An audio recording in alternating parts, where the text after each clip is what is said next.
So, I am your trash panda, I guess. Yeah, yeah, trash panda. I am just kind of like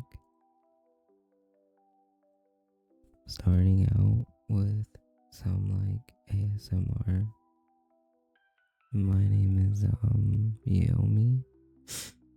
So I kinda got into this little ASMR like I don't know,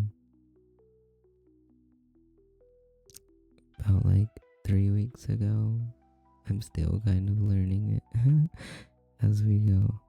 So I'm actually going to like possibly tomorrow stream on Twitch. If this goes on YouTube, feel free to follow me on the purple app if you want to. I plan to on like Monday nights do some like scary Reddit reading or whatever. Don't know if I'm gonna get a lot of people around it, but hey, it's okay. I'm gonna read one now. It's called A Town Without Doors. I don't remember much from my childhood. I lived in a small town south of Krakow with my mom, dad, and 2 sisters. Those early days are a blur, but I remember going door to door around the neighborhood asking for treats during the Dolski Harvest Festival. It was a tradition of ours, since we knew the neighbors always bought too much candy. We'd gather leftovers and make a feast of our own. At every door, you were greeted with a cheeky smile as the neighbors lovingly cussed out the scandal children of the Dobrsky home. Of course, happy memories are happy for a reason, because things get worse and you get something to compare them to.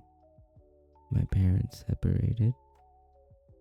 My mother moved us to Warzawa, where we could be closer to my grandparents and uncles. Meanwhile, my father, Jaramer, did his best to stay in our lives, but it got harder and harder. He needed to work longer and longer hours, but he still sent us money every month. He wanted us to have a beautiful life, even if he couldn't be there for it. With every passing year, those visits grew further and farther away.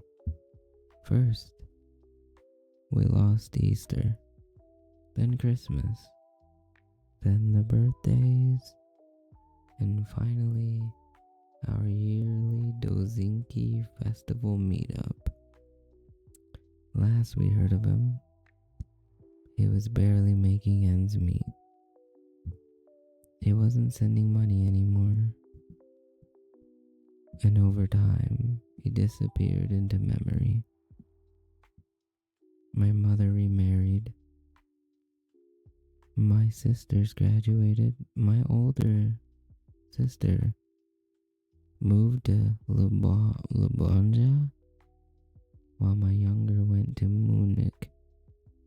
My mother stayed in Warzawa with her new husband, but once the kids were out of the picture, she moved into her summer home up north.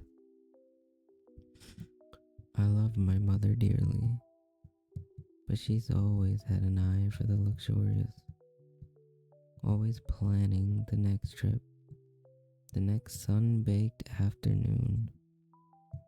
I stayed in Warzawa.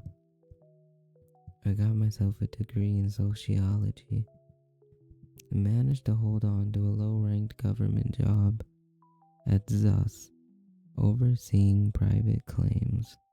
It wasn't glamorous. It was mostly being yelled at in different ways, but it paid the bills.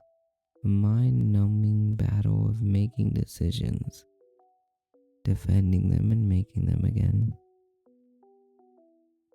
The year I turned 24, I got a letter from an estate lawyer. Turns out my father had passed away. This wasn't recent, according to the papers.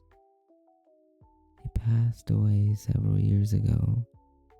Some kind of accident with farm equipment. He didn't have a proper will, and dividing the estate among his living descendants hadn't been a state priority. It got lost in a folder somewhere, and now it floated back up. They divided everything equally between me and my sisters. My youngest sister got his savings. My oldest got his cars and valuables. And I got the house. I called the others to check who wanted to see his grave. No one wanted to. They were all tangled up in their own lives and troubles. My family were under the impression that my father had abandoned us. And this was a way for us to abandon him back. I had a different impression. I always thought he was just working too hard. I decided I'd take some time off work to collect his things and check out the property, trying to get a better idea of why he distanced himself from us. And maybe I could get a better picture of my early life. That time where I was greeted with a smile rather than a complaint. It was a long drive. The roads out there aren't the best. It's a very small community with no more than about 250 people, most of which are wheat farmers. There's not that much to do. There are only two things other than farms: church and a store. Everything else is either too far away or too relevant. Going past the endless fields, I got so lulled into a rhythm that I almost missed the exit. So small that you can accidentally pass it by if you don't take the right turn. There are no signs. You can only recognize it from the church in the distance. I took a left turn and prayed to God the suspension would hold a little longer. I decided to pay the old church a visit. We spend a lot of time there. There was plenty of parking.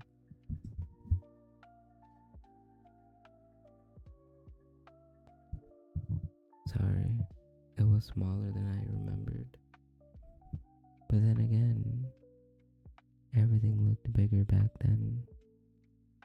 There's something uneasy about coming home after so long. As I stepped out the car, it all just came back to me. The smell, the sounds, even if you can't put your finger on it. There's something that tickles the mind as if to remind you, this is where you belong. Welcome, a voice called out. Sorry about the state of things. I turned around to see a man, a couple of years older than myself. He had well-combed hair and thick glasses. He was wearing a priest garb. I'd almost forgot. The village priest had been old even back when I was young. No wonder there was a new one. "I'm Father Cizaniac," he continued. Are you new in town? Or are you passing through? I grew up here. I said, I'm one of the Dobrowski kids. Sorry, I'm not familiar. He smiled.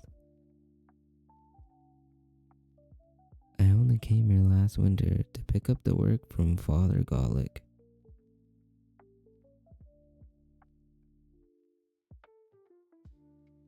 He lived until last winter, I asked.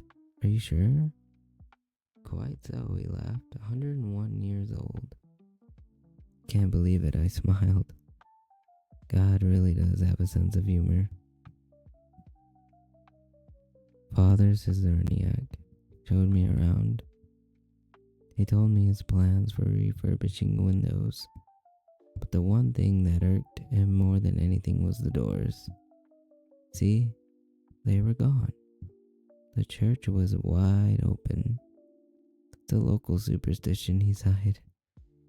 A shepherd needs his gate to tend to his flock. But every time I put the doors up, someone takes them down. Strange, I said. I've never heard that before. Really?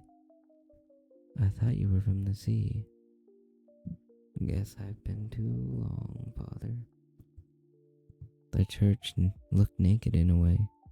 No barriers. I could see the gravel. They dragged me in, forgetting to wipe their feet. Father Cizerniak had tried to put up some curtains, but the wind had torn them down piece by piece.